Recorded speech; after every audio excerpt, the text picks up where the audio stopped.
계시록 11장 7절부터 13절까지 읽습니다. 계시록 11장 7절부터 13절까지 다 같이 함께 읽겠습니다.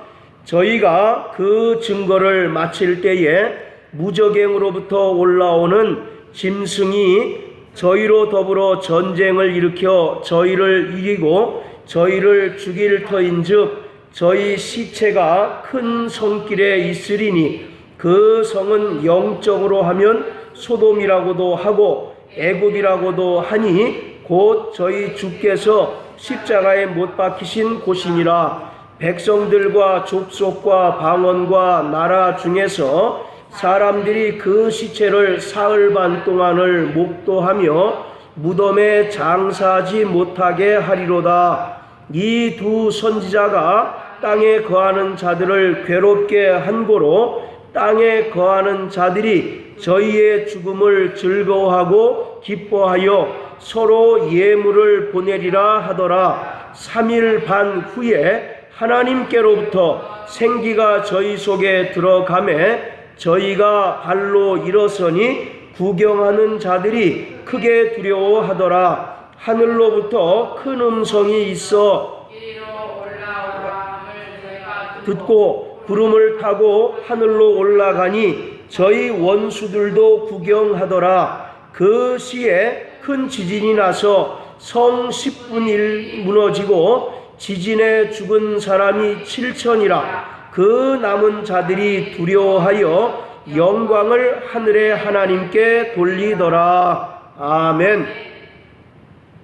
우리는 그리스도인입니다. 이 그리스도인이라고 하는 말은 그리스도를 수종하는 자들 또는 그리스도가 가셨던 길을 따라가는 자들이라고 하는 의미를 가지고 있습니다. 사도행전 11장 26절에 안디옥 교회에서 처음으로 믿는 자들을 그리스도인이라고 불렀다라고 말씀하고 있는데, 이와 같이 그리스도인이라고 하는 것은 예수가 가신 그 길을 따르는 자들, 예수를 추종하는 자들이 그리스도인입니다. 그 길이 죽음의 길이고 고난의 길이고 수 없는 핍박이 상존하는 길이라 할지라도 주님께서 가시고 명하셨기에 우리도 묵묵히 따르는 자가 진정한 그리스도인인 것입니다. 사도 바울도 말하기를 나의 달려갈 길과 나의 받은 바 사명 곧 은혜의 복음을 전하는 것에는 나의 목숨을 조금도 귀한 것으로 여기지 않는다라고 고백했던 것처럼 우리 모든 그리스도인들도 예수님께서 가셨던 그 길을 따르는 자들이 되어야 하는 것입니다.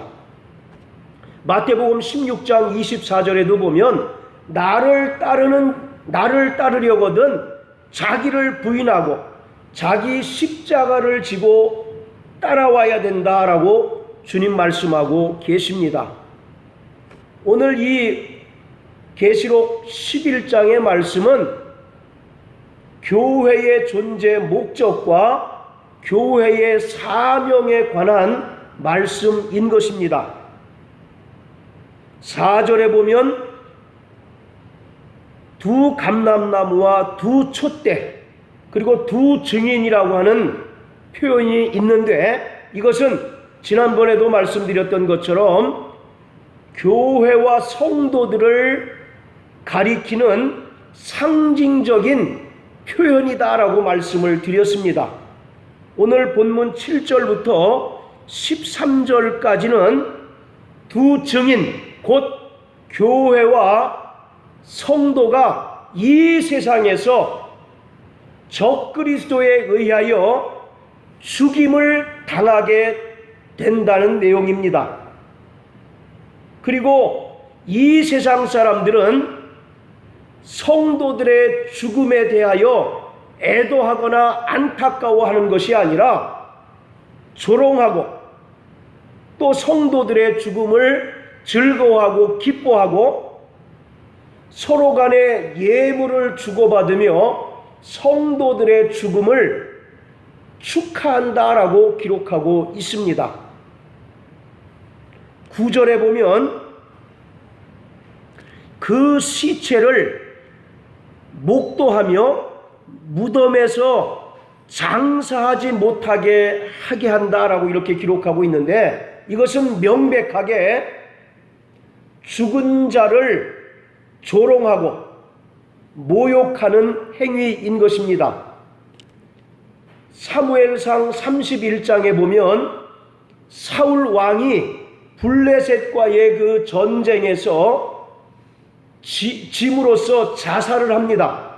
그랬더니 블레셋 사람들이 사울 왕의 그 시체를 가져가서 그들의 성에 걸어놓는 그런 장면이 나와요. 이것은 사울 왕에 대한 철저한 모욕을 이야기하고 또 그들의 완전한 승리를 상징하고 있는 것입니다. 마찬가지로 성도들이 죽임을 당하는데 그 시체를 사흘 반 동안을 목도하며 무덤에 장사하지 못하게 한다라고 하는 것은 철저하게 성도들의 죽음을 조롱하고 모욕하는 그러한 행위를 말하고 있는 것입니다. 그 기간이 얼마 동안 그렇게 한다고요? 사흘 반 동안을 목도한다라고 기록하고 있습니다. 여기서 이 사흘 반이라고 하는 것은 3년 반을 축약한 말로서 전 교회 시대를 설명하고 있는 거예요. 지난주에 우리가 다니엘의 70일에를 설명하면서 에스겔서 4장 6절에 하루를 1년으로 환산했던 것처럼 사흘 반이라고 하는 것은 3년 반의 교회 시대를 축약한 말입니다. 그래서 성도들이 이 교회 시대를 통해서 많은 핍박을 받게 되는데, 그러한 기간이 상대적으로 매우 짧다라고 하는 것을 강조하기 위해서 3년 반이라고 하는 표현 대신에 사흘 반이라고 하는 표현을 쓴 것에 불과합니다. 자, 이렇게 이 세상을 살아가는 모든 성도들은 마귀의 세력에 의해서 죽임을 당하게 됩니다. 사흘 반 동안을 죽음을 당하다가 하나님께서 성도들을 다시 살리십니다. 그리고 세상 모든 사람들이 보는 가운데 구름을 타고 하늘로 올라가게 됩니다. 이것은 우리 성도들이 이 땅에서 예수가 말씀이 육신되어 이 땅에 오셔서 사셨던 공생애의 삶을 그대로 살아내야 한다는 것을 우리에게 보여주고 있는 것이에요.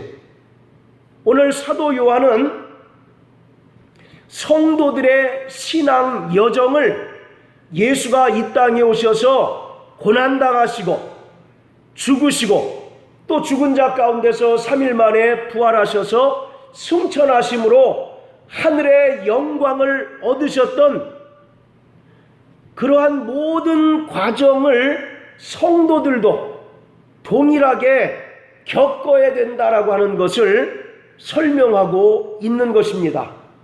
이것은 결국 지상에 세워져 있는 모든 교회들과 성도들이 수많은 고난과 핍박과 박해로 인하여 어려움을 겪게 될 것이지만 오직 예수가 가셨던 그 길을 따라 가게 되면 최종적인 승리를 얻게 될 것이다 라고 하는 것을 우리에게 보여주고 있습니다. 베드로전서 2장 21절에도 보면 너희를 위하여 고난을 받으사 너희에게 본을 끼쳐 너희도 이러한 고난의 발자취를 밟게 하려 함이라 말씀하셨던 것처럼 예수가 우리를 위해서 먼저 보여주셨고 또 우리 모든 성도들도 예수께서 이 땅에서 걸어가셨던 당하셨던 그러한 길들을 따라가야 하는 그러한 자들인 것을 오늘 본문을 통해서 우리에게 말씀해 주고 있는 거예요. 예수가 이 땅에 오셔서 영광을 받으신 것이 아니라 철저히 고난당하시고 또 죽으시고 죽은 후에 하나님께서 그를 살리시고 또 승천하셔서 하나님의 우편 보좌를 상속하셨던 것처럼 성도들도 그러한 과정을 겪게 될 것이라는 것을 오늘 본문을 통해서 우리에게 분명히 보여주고 있는 것입니다. 자, 그런데 교회와 성도는 왜 세상으로부터 환영을 받지 못하는 것일까요?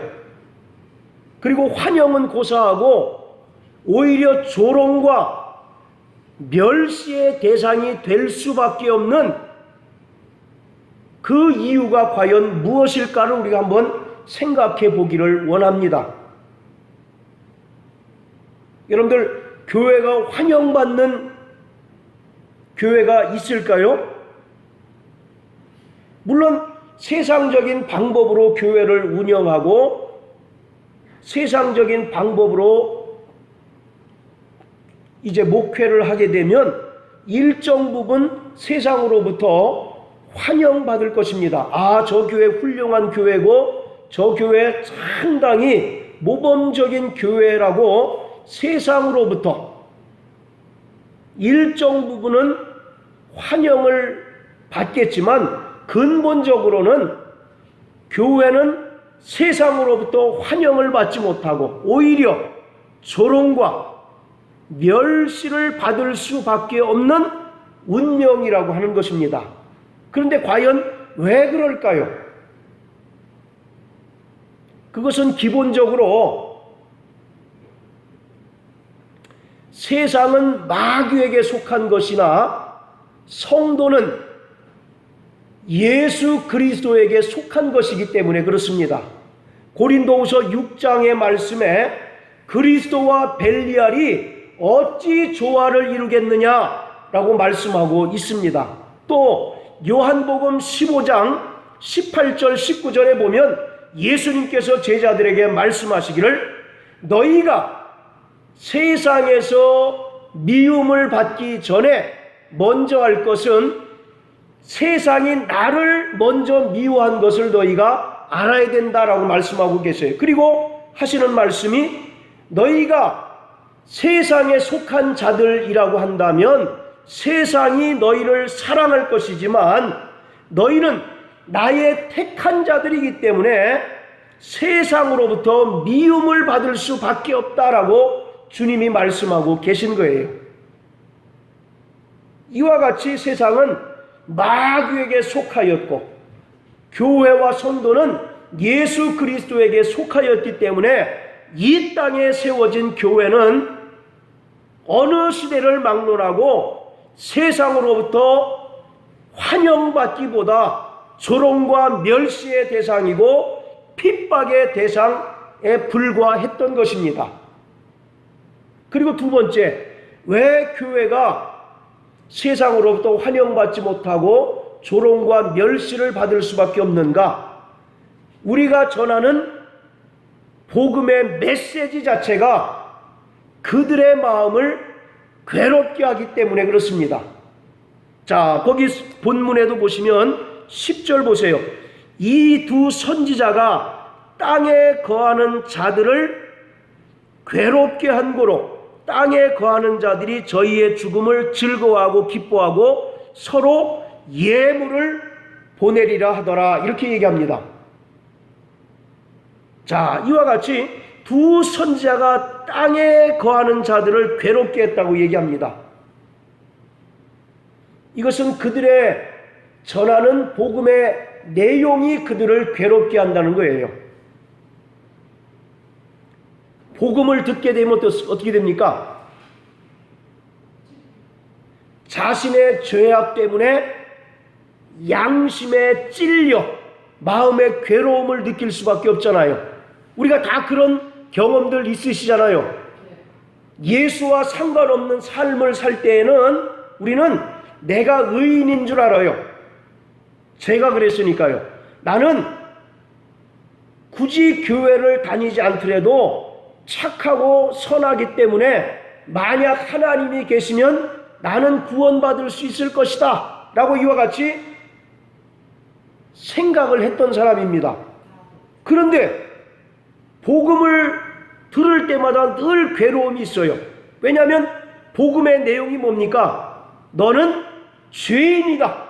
그리고 이 모양대로 살면 너는 영원히 꺼지지 않는 지옥 불못에 던지움을 당할 것이다 라고 하는 것이 복음의 핵심 아니겠습니까? 그러니까 그러한 복음을 접하지 않을 때는 크게 마음에 동요가 없고 괴로움이 없었는데 복음을 전파하는 자들로부터 그 복음을 듣게 되면 내 안에서 나의 죄악이 발견되고 그로 인해서 양심의 가책을 받아서 마음의 괴로움을 느끼게 됩니다.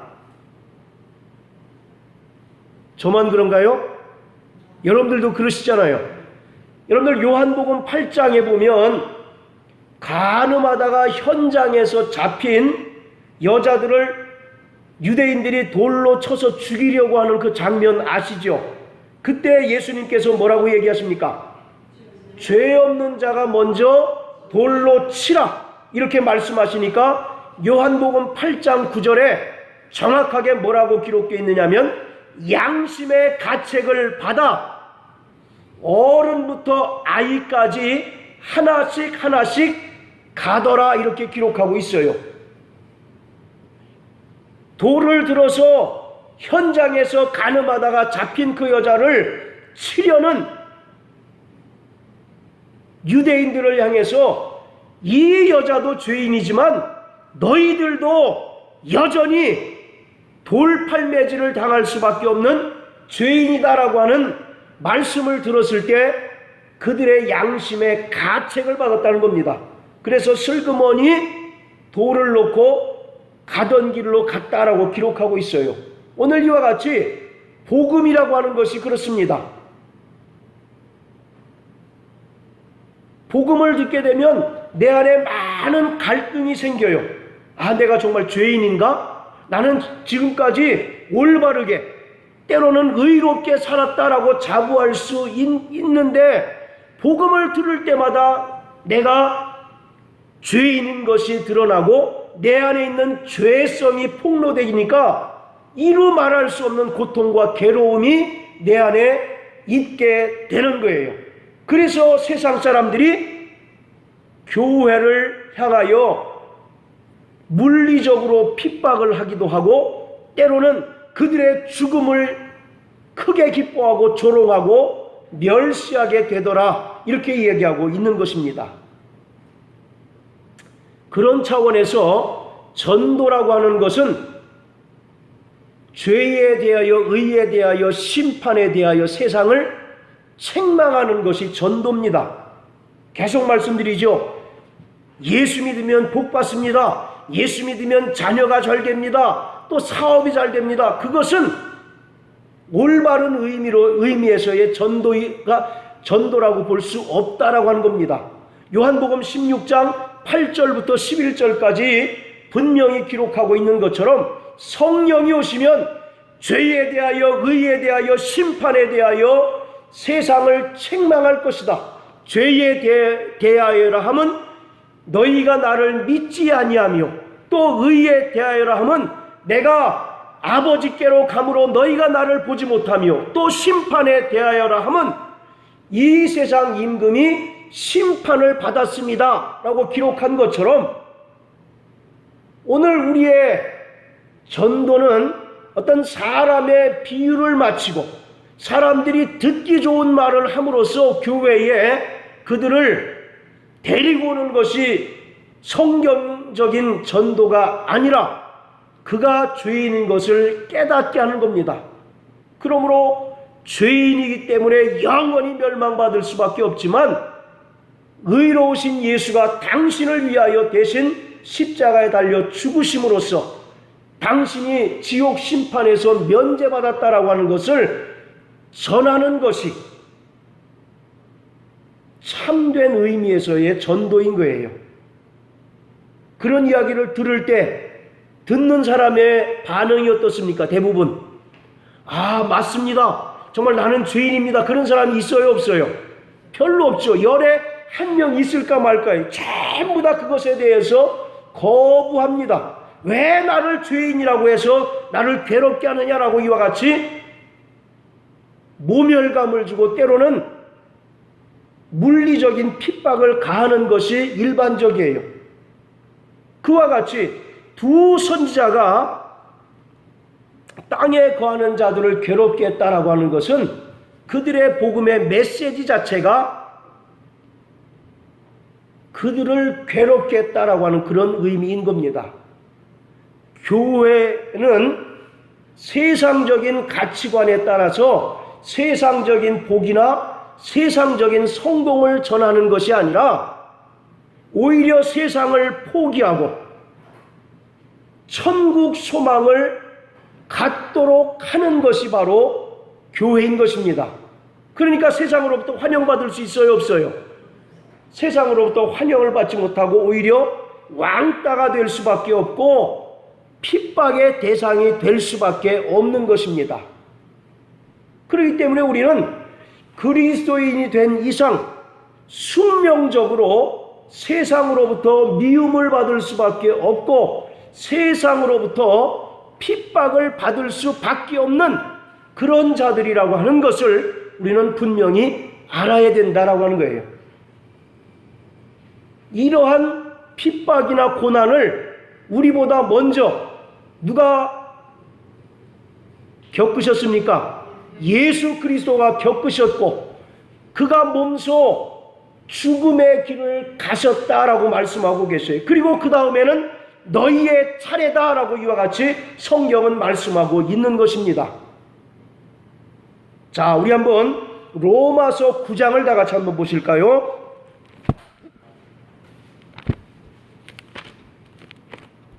로마서 9장 33절.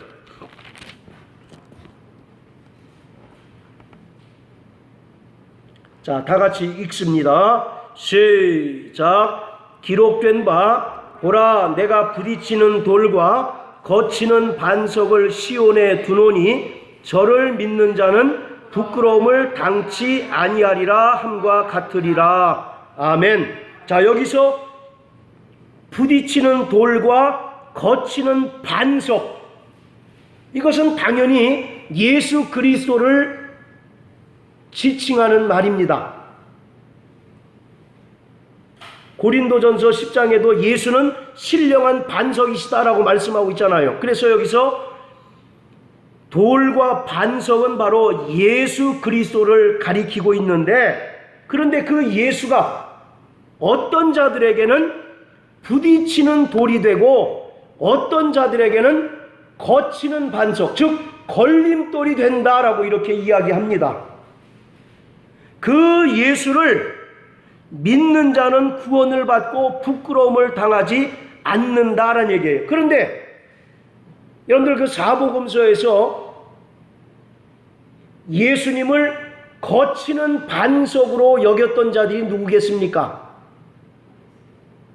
유대인들, 특히 바리새인들 아니겠어요? 그들은 자칭 율법으로 흠이 없고 완전한 자라고 생각을 했던 거예요. 그런데 예수가 오셔서 그들의 이중적인 행태를 신랄하게 비난하고 회칠한 무덤이다라고 이와 같이 말씀하십니다. 그리고 그들을 향해서 율법을 통해서 구원받는 것이 아니라 오직 은혜를 받아야 구원받을 수 있다라고 이야기하니까 그들 입장에서는 예수는 거치는 돌과 부딪히는 반석이 될 수밖에 없다라고 하는 얘기예요. 자, 그런데 여기서 거치는 한때 이 거치다라고 하는 말이 헬라어로 스칸달론이라고 하는 단어를 씁니다. 자, 따라하세요. 스칸달론. 자, 이 단어가 재미난 것은 이 단어에서 스캔들이라고 하는 영어가 파생됐어요. 여러분들 스캔들이라는 말 아시죠? 어떤 유력한 정치인이나 또는 유명한 연예인들이 한 번의 스캔들에 의해서 곤두박질을 쳐짐으로써 그들의 지위를 잃어버리고 인기를 상실해버리는 그런 경우 있지 않습니까? 그게 바로 스캔들 아니에요. 그 단어가 여기에 거치는이라고 하는 단어에 쓰인 거예요. 그러니까 유대인들은 이 예수를 하나의 걸림돌로 여겼다는 겁니다. 자신들은 얼마든지 율법으로 구원받을 수 있고 율법으로 의로워질 수 있다라고 생각을 하는데 예수가 오셔서 율법으로 의로워지는 것이 아니라 은혜를 받고 믿음으로 의로워진다라고 했더니 이제 전파하니까 그들 입장에서는 예수는 아주 걸림돌처럼 하나의 가시처럼 이제 생각이 되는 거예요. 그래서 이 거치는 스칸달론이라고 하는 헬라어 뜻은 덫에 빠지다 또는 함정에 빠지다. 그리고 여러분들 그 마태복음 18장 6절에 보면 실족하다 그런 말 있죠. 그 실족하다라고 하는 말도 스칸달론이라는 헬라어가 쓰였습니다. 그래서 스칸달론이라고 하는 말은 재수없다라고 하는 그런 의미로도 쓰여요. 그러니까 이 유대인들 입장에서는 예수는 재수없는 존재예요. 설교 시간에 욕을 해서 좀 그렇지만 재수없는 놈 이렇게 여겼다는 겁니다. 지금 예수님 당시에는 유대인들, 특히 바리새인들은 하나님의 능력을 힘입고 로마를 물리쳐서 다윗의 영광을 회복시켜줄 정치적인 메시아를 기대했습니다. 이것은 심지어 예수님의 제자들도 예외는 아니었죠. 그래서 사도행전 1장 6절에 예수님의 제자들이 뭐라고 얘기합니까? 이스라엘 나라를 회복할 때가 어느 때입니까? 라고 이와 같이 묻잖아요. 그리고 이와 같이 당시의 유대인들, 바리새인들, 그리고 심지어 예수님의 그 제자들조차도 이 예수를 정치적인 메시아로 봐서 속히 이스라엘을 괴롭히는 로마 사람들을 물리치고 다윗의 영광을 회복시켜줄 그런 메시아쯤으로 생각했던 겁니다. 그런데 가만히 보니까 예수는 그들의 기대와는 전혀 상반되게 율법으로 구원받는 것이 아니라 오직 은혜를 받아야 구원받을 수 있다라고 전파하니까 그들로부터 핍박을 받을 수밖에 없었던 거죠. 그리고 거기다가 예수가 자신을 뭐라고 얘기합니까? 나는 하나님의 아들이다. 그러니까 하나님의 아들은 하나님과 동등되다 그런 뜻 아닙니까? 그러니까 나는 하나님의 아들로서 하나님과 동등된 존재다. 그리고 안식일도 범하게 되니까 더 이상 유대인들, 특히 바리새인들 입장에서는 예수를 살려둬서는 안 되는 그런 존재로 여겼던 거죠. 그래서 결국 십자가에 못 박아 죽게 만듭니다.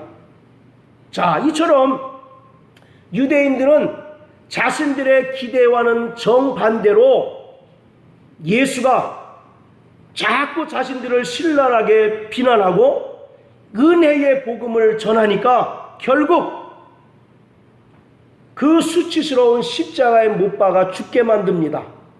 그러니 더 이상 예수를 메시아로 생각하는 사람이 아무도 없고 그들을 거치는 돌로 반석으로 여겼다는 겁니다. 한마디로 아이고 재수 없는 사람, 이렇게 바로 그 예수를 여겼다는 거예요. 그러나 하나님께서 그를 죽은 자 가운데서 다시 살리셨고 부활 승천하셔서 하늘의 권세를 얻으셨죠. 바로 이와 같이 오늘 계시록 11장에서 말씀하고 있는 것은 성도들이 이 땅에서 바로 경험하게 될 그러한 일련의 신앙적인 과정들을 설명하고 있는데 그 일들을 누가 먼저 당하셨다는 겁니까? 예수 그리스도가 당하셨고 또 우리에게도 그 길을 제시하셨다라고 말씀하고 있는 거예요. 그러니 바로 교회와 성도는 예수가 가신 그 길을 따르는 자들이다라고 말씀하고 있습니다. 그런데 그 길이 어떤 길이냐? 죽어야 사는 길이라는 겁니다. 자, 따라하세요. 죽어야 사는 길. 죽어야 사는 길. 여러분들 예수께서 이 땅에 오셔서 영광 받으신 적 있습니까? 없습니까? 가는 곳마다 사람들의 냉대와 차별과 또는 핍박과 모멸과 조롱과 멸시를 다 견디셨어요. 그리고 그 고난의 절정인 십자가에 달려 결국 죽으셨습니다. 그러나 하나님께서 그를 죽은 자 가운데서 살리시고 또 부활하심으로써 부활 승천하셔서 하늘 영광을 얻으셨죠. 오늘 이와 같이 예수가 이 땅에 오신 것은 고난당하시고 죽으시기 위해서 오셨으나 그 죽음 이후에는 하늘 영광이 그에게 예비되었다라고 하는 사실을 성경에 말씀하고 있는 거예요. 오늘 마찬가지로 우리 성도들도 철저히 예수의 그 행적, 예수의 발자취를 따르는 자들인 것을 우리에게 분명히 말씀해 주고 있습니다. 그것이 바로 우리의 신앙생활이에요. 그 길이 바로 죽어야 사는 길입니다. 할렐루야. 그 길을 우리도 가야 하는 거예요. 세상으로부터 환영을 받지 못합니다. 또 그 길에는 얼마나 많은 고난이 잠복해 있는지 아무도 알지 못해요. 그리고 어느 누구도 가라고 그 길을 가야 된다고 등 떠미는 사람이 없습니다. 여러분들 신앙생활 할 때 너 이 길로 가야 된다고 등 떠미는 사람이 있습니까? 없습니까? 우리 스스로 선택한 길 아니겠어요? 그 길이 지뢰가 얼마나 깔려 있고 그 길에 얼마나 가시덤불이 있고 그 길에 얼마나 많은 환난과 핍박이 기다리는지 알지 못하지만 우리는 주님께서 가셨기에 나도 묵묵히 그 길을 가는 자가 바로 성도요. 그 길의 마지막은 하늘 영광이 예비되어 있다라고 하는 것을 성경은 말씀하고 있습니다. 그래서 로마서 8장 7절에 보면 하나님의 자녀이면 그리스도와 함께한 후산이 하늘의 영광을 얻기 위하여 이 땅에서 고난을 받아야 된다라고 말씀하고 계셔요. 오늘 우리의 신앙생활은 노 크로스, 노 크라운입니다. 십자가가 없으면 면류관이 없어요. 그것을 감내하고 감수하고 가는 자들이 참 그리스도인인 것입니다. 할렐루야. 아까 안디옥 교회에서 최초로 그리스도인이라고 하는 이제 호칭을 받았다라고 말씀드렸지 않습니까? 그리스도인이라는 뜻이 무슨 뜻이라고 그랬습니까? 예수를 수종하는 자, 또 예수의 그 길을 가는 자가 바로 그리스도인이에요. 자, 따라하세요. 나는 참 그리스도인인가? 참 그리스도인이라 스스로 질문하고 스스로 답하시기를 바랍니다. 여러분들이 참 그리스도인 되시길 주의 이름으로 축복합니다. 네. 그러므로 바로 그리스도인은 이 땅에서 수많은 조롱이 있고 멸시가 있다 할지라도 죽음으로써 자신의 믿음을 변백하고 죽음으로써 자신의 믿음을 입증하는 자가 되어야 하는 것입니다. 그래서 히브리서에 보면 아벨은 죽었지만 그 예물이 그 믿음을 입증한다라고 이와 같이 말씀하고 있잖아요.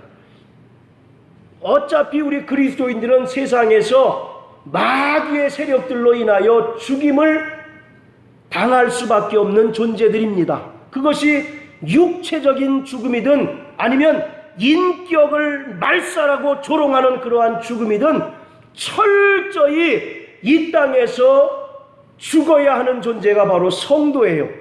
그런데 우리는 그 길을 기쁨으로 감사함으로 담대히 나갑니다. 왜냐하면 하늘에 하나님께서 우리를 위하여 예비하신 그 영원한 하늘 영광이 있기 때문에 그렇습니다. 그렇기 때문에 오늘 우리에게 어떠한 환난과 핍박과 조롱과 멸시가 있다 할지라도 끝까지 믿음으로 분투하시고 또 승리하는 우리 모든 성도 되시기를 주의 이름으로 축복합니다. 그러한 자들만 장차 주님 앞에 섰을 때에 그 계시록의 말씀처럼 눈에서 눈물을 닦으시고 하늘의 영광과 또 면류관을 우리에게 씌워주실 것임을 분명히 깨닫는 자 되시기를 주의 이름으로 축복합니다. 자, 계시록 11장으로 돌아갑니다. 자, 7절을 보시면 저희가 그 증거를 마칠 때에 무적행으로부터 올라오는 짐승이 저희로 더불어 전쟁을 일으켜 저희를 이기고 저희를 죽일 터인즉 무적행으로부터 올라오는 짐승은 적그리스도를 의미합니다. 적그리스도가 올라오는 그 목적이 뭐겠습니까?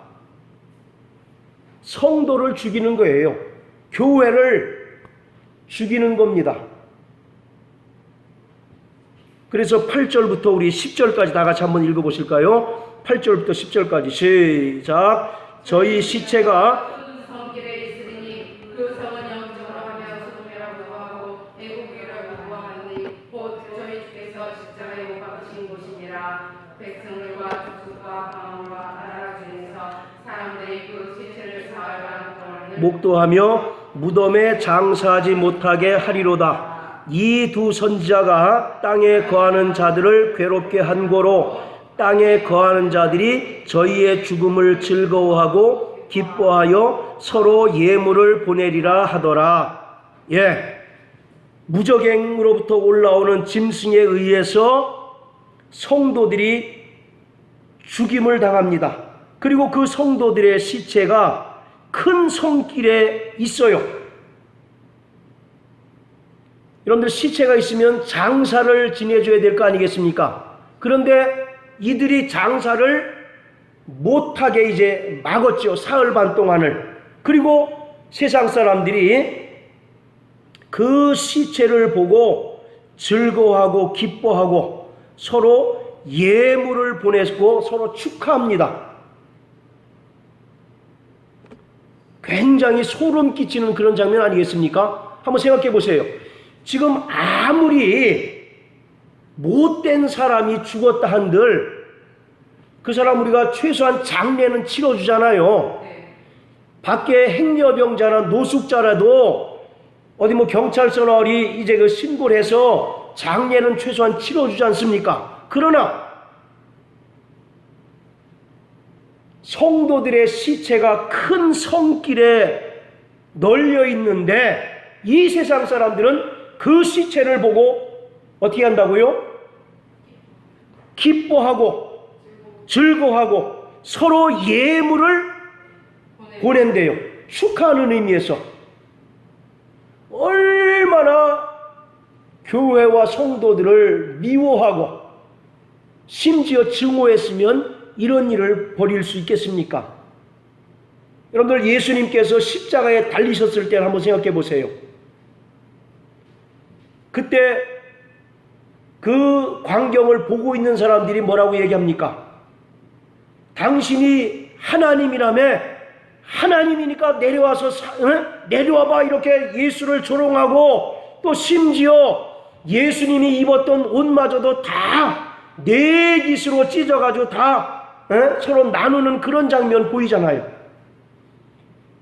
아무리 흉악한 죄인이라 할지라도 그 죽어가는 자를 향해서 그렇게 조롱하고 그렇게 멸시하고 비아냥거리는 모습이 오늘 교회를 향한, 또 성도들을 향한 세상의 모습이라고 하는 겁니다.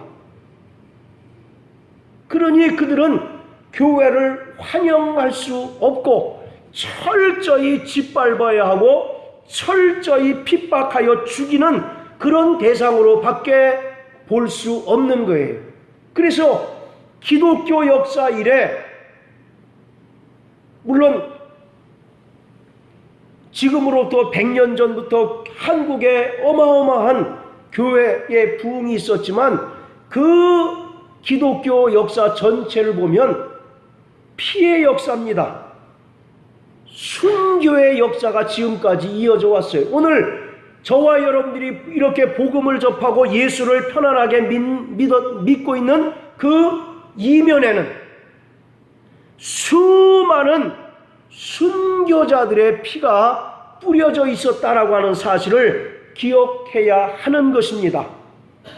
그리고 오늘 우리에게 주어진 사명은, 우리에게 전파된 이 복음이 나로 인하여 끝나지 말아야 된다라고 하는 겁니다. 복음은 끊임없이 증거되고 전파되는 것이 복음입니다. 그런데 내가 그 복음을 듣고 그 은혜를 받고 또 예수를 믿고 이렇게 구원받았는데 그 복음이 나로 인해서 끝난다면 주님은 그 책임을 과연 누구에게 물으시겠느냐라고 하는 겁니다. 우리가 세상으로부터 오는 그 따가운 시선, 눈총, 또 세상으로부터 오는 많은 핍박과 조롱과 멸시가 두려워서 이 복음을 전하지 않는다면 결국 우리 다음 세대에는 예수를 만날 일이 없을 것이고, 또 결국은 모든 사람들이 지옥으로 떨어질 수밖에 없을 것 아니겠습니까? 그러므로 정말 최소한 나에게 온 이 복음이 나를 통해서 끝나지 않도록 힘쓰는 자 되시기를 바랍니다. 세상에 대한, 교회에 대한 세상의 시선이 바로 이와 같다는 겁니다. 안 그렇습니까? 정말 우리가 아무리 원한에 사무친 사람이 죽었다 한들 최소한 그 죽음을 우리가 애도하지 않습니까? 한편으로는 욕하기도 하지만 한편으로는 또 애도하잖아요. 그러나 성도들의 시체를 바라보는 세상 사람들의 그 따가운 시선을 보세요. 죽음을 즐거워하고 기뻐하고 서로 예물을 주고받으며 축하합니다.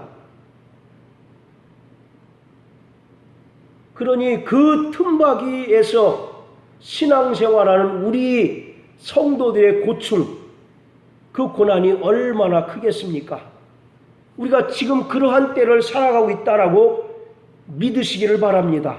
그러니 어떻게 되겠습니까? 우리는 전적으로 성령님을 의지하고 성령 충만하지 않고서는 이제는 내 믿음조차, 다른 사람을 구원하는 것은 고사하고 내 믿음조차 주님 오실 때까지 유지하는 것이 힘들고 어려운 시대가 도래할 수밖에 없다라고 하는 겁니다. 그럼 우리는 끝까지 늘 기도하고 말씀을 부여잡고 승리하는 자 되시기를 주의 이름으로 축원합니다. 자,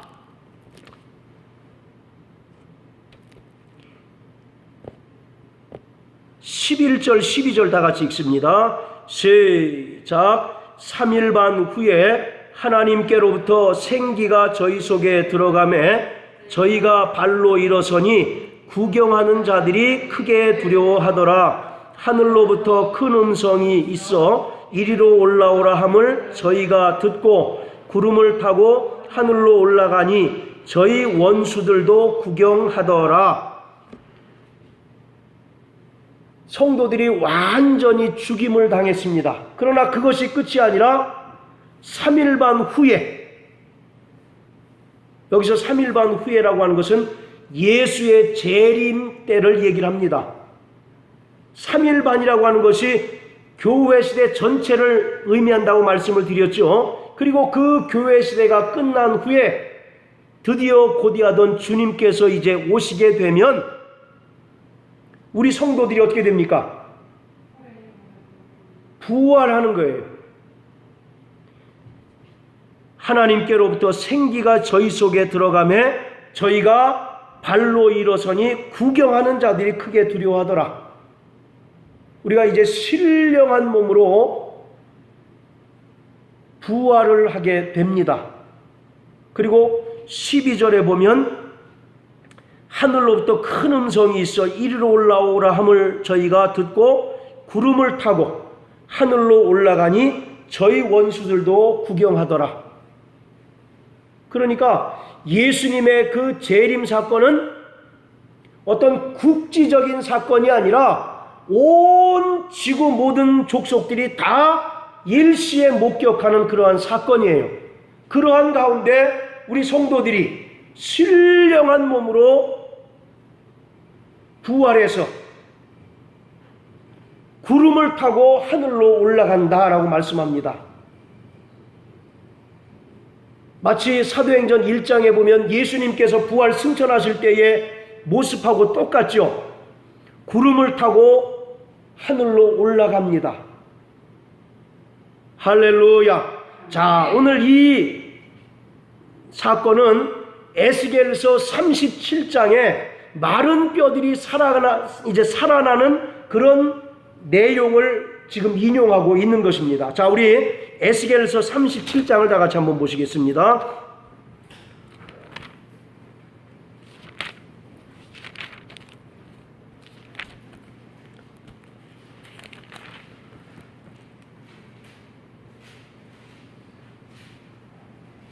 자, 에스겔서 37장, 자, 1절부터 우리 10절까지 다 같이 한번 읽어보시겠습니다. 시작. 여호와께서 원으로 내게 임하시고 그 신으로 나를 데리고 가서 골짜기 가운데 두셨는데 거기 뼈가 가득하더라. 나를 그 뼈 사방으로 지나가게 하시기로 본즉 그 골짜기 지면에 뼈가 심이 많고 아주 말랐더라. 그가 내게 이르시되 인자야 이 뼈들이 능히 살겠느냐 하시기로 내가 대답하되 주 여호와여 주께서 아시나이다. 또 내게 이르시되 너는 이 모든 뼈에게 대언하여 이르기를 너희 마른 뼈들아 여호와의 말씀을 들을지어다. 주 여호와께서 이 뼈들에게 말씀하시기를 내가 생기로 너희에게 들어가게 하리니 너희가 살리라. 너희 위에 힘줄을 두고 살을 입히고 가죽으로 덮고 너희 속에 생기를 두리니 너희가 살리라.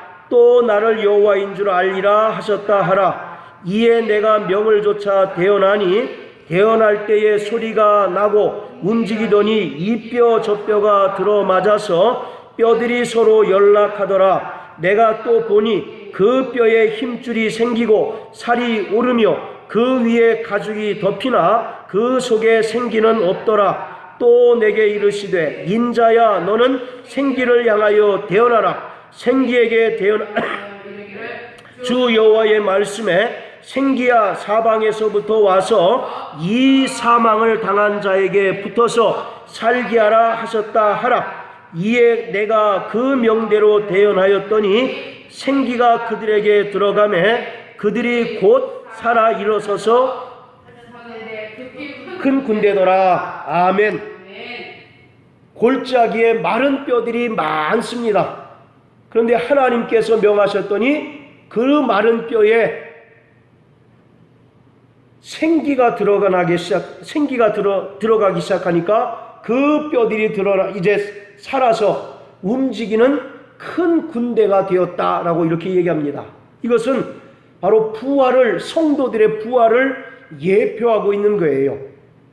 자, 이처럼 우리 성도들은 이 땅에서 철저히 죽어야 하는 존재입니다. 육체적으로 죽는 경우도 있고, 또 우리의 어떤 인격이나 우리의 자존심이 죽어야 하는 그러한 경우도 있을 것입니다. 그러나 주님께서 영광 중에 재림하실 때 우리가 신령한 몸으로 변화를 받아서 구름을 타고 하늘로 올라가 주님과 그 감격스러운 재회를 할 때가 있게 될 것입니다. 그런데 이 땅에 남아있는 자들은 어떻게 되느냐? 자, 계시록 11장 13절 보시면 그 시에 큰 지진이 나서 성 10분의 1이 무너지고 지진에 죽은 사람이 7천이라. 그 남은 자들이 두려워하여 영광을 하늘의 하나님께 돌리더라. 자, 지금 성도들은 어떻게 되고 있습니까? 구름을 타고 하늘로 올라가고 있죠. 그런데 그때에 이 세상에 속한 사람들 성 10분의 1이 무너지고 지진에 죽은 사람들이 7천이다. 이 10분의 1과 7천이라고 하는 것은 상징적인 의미로 모든 자들을 다 가리키고 있는 거예요. 그러니까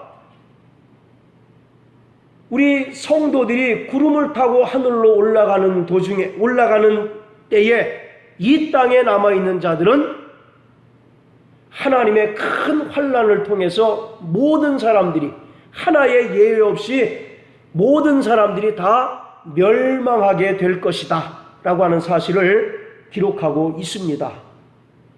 사랑하는 성도 여러분, 믿음으로 사시기를 주의 이름으로 축원합니다. 아멘. 우리는 주님이 가신 그 길을 따르는 자들입니다. 마태복음 16장 24절에 나를 따라오려거든 자기를 부인하고 십자가를 진 자만이 나를 따라올 수 있다라고 이야기합니다. 이 얘기는 내가 죽어야 된다는 겁니다. 이 땅에서 자기가 부인되어지고 내가 십자가에 못 박힌 죽은 존재이기 때문에 나를 통해서는 오직 예수만 드러나고 나를 통해서는 믿음의 증거만 나타나는 자들이 끝까지 환난과 핍박을 견디고 그 영광스러운 하늘에 오를 수 있다라고 하는 사실을 우리에게 설명하고 있습니다.